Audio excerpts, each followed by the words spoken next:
আমরা আজকে একটা স্লাম টেস্ট করব। স্লাম আমার সাইডে কনক্রিট আছে। স্লাম টেস্টটা বেসিক্যালি করা হয় কনক্রিটের ওয়ারেন্টি গ্যারান্টি চেক করার জন্য। তো আমাদের আসলে স্লাম ভ্যালু দেওয়া ছিল হলো 50 থেকে 75 এর মধ্যে অ্যাজ পার ডিজাইন অনুসারে। আর আমাদের কনক্রিট স্ট্যান্ড হলো 4,500 PSI। তো আমি একটু স্লামের যে অ্যাপারেটাস গুলো লাগে একটু বলতেছি, যে টুলস গুলো লাগে। বেসিক্যালি এটা হলো কোন, এটার হাইট দেওয়া আছে হলো 300 মানে 12 ইঞ্চি। আর এই যে মুখটা দেখতেছেন এদিকে হলো 4 ইঞ্চি, আর এদিকে আছে আপনার হলো 8 ইঞ্চি। তো আর এটা হলো ট্রে স্লাম চেক করার জন্য যে একটা প্লেট বা ট্রে বলি। এখানে যে আরেকটা প্লেট দেওয়া আছে যেটাতে হলো মাল রাখা হয়। আর এটা হলো ট্যাম্পিং রড। ট্যাম্পিং রডটার সাইজ হলো 24 ইঞ্চি। এটা হলো 16 mm রড। তো আমি 3 লেয়ারে এটা হলো যে কনক্রিটটা লেইং করব। প্রতি লেয়ারে আমি হলো 25 বার করে ট্যাম্পিং করব। আর এটার নাম হলো স্কোপ। এটা হলো স্কোপ। তাহলে আমার বেসিক্যালি এই কয়েকটা টুলসের মাধ্যমে আমি স্লামটা চেক করব। তো আমি স্লামটা চেক করতেছি, একটু দেখি। জি ভাই, একটু হেল্প করেন। নেন।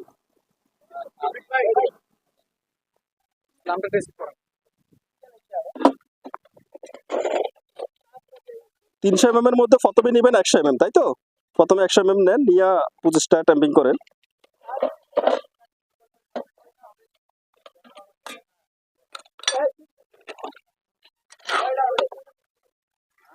আপনার ওই প্লেটটা মনে হয় সমান জায়গায় বসে না, এটা একটু প্লেটটা।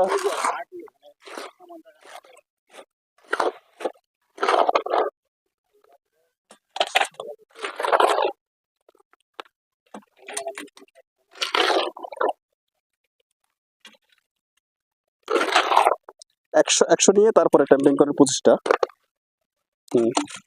ট্যাম্পিংটা গনে দেন কত?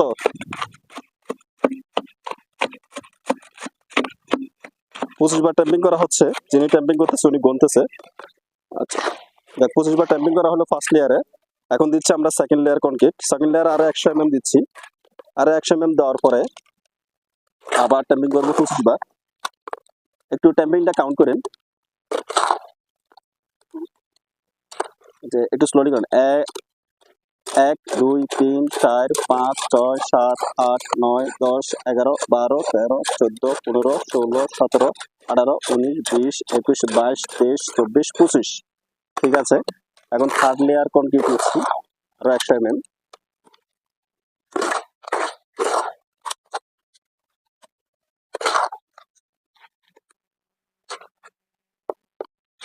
আরো 25 বার ট্যাম্পিং করতেছি ট্যাম্পিং রড দিয়ে।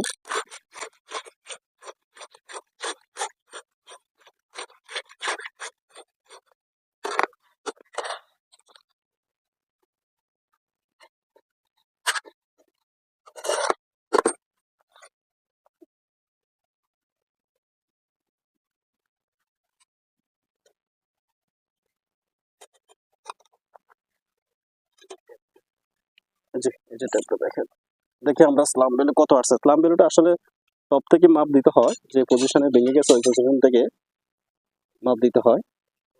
140 140 আছে। এখন আসলে আমরা স্লাম ভ্যালু পাইলাম 140, কিন্তু আমাদের ডিজাইনে স্লাম ভ্যালু ছিল 50 থেকে 75। এখন এটা কি কোনো সমস্যা? এটা রিজন কি? এটা আসলে বেসিক্যালি আমাদের ডিজাইনের যে স্লাম রেশিও ছিল সেটা আসলে বেসিক্যালি আমাদের অন ফিল্ডে কনক্রিট রেডি করার জন্য যে স্লাম রেশিও দরকার সেটা দেওয়া ছিল 4000 PSI এর জন্য। কিন্তু আপনি যখন রেডিমিক্স থেকে একটা ম্যাটেরিয়ালস নেবেন, তখন রেডিমিক্সের আসলে নিজস্ব একটা মিক্স ডিজাইন থাকে। মানে তারা স্ট্যান্ড ঠিক রেখে, সে আমি অর্ডার করছি 4500 PSI, ওই 4500 PSI কনক্রিট স্ট্যান্ড ঠিক রেখে তারা তাদের কনক্রিটটার সাহায্যে পাম্পের পাইপ দিয়া যাতে ডেলিভারি দিতে পারে, ওই জন্য তাদের স্লাম রেশিওটা মিনিমাম 110 থেকে 120-এর উপরে রাখে, যার জন্য তারা 140 রাখছে।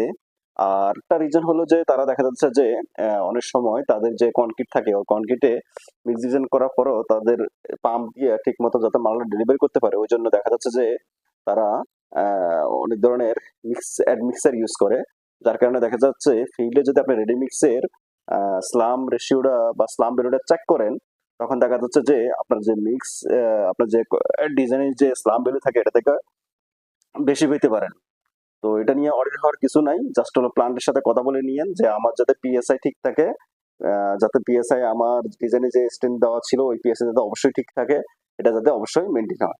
এটা যদি মেনটেন করা যায় তাহলে আপনার আর কোনো সমস্যা নাই।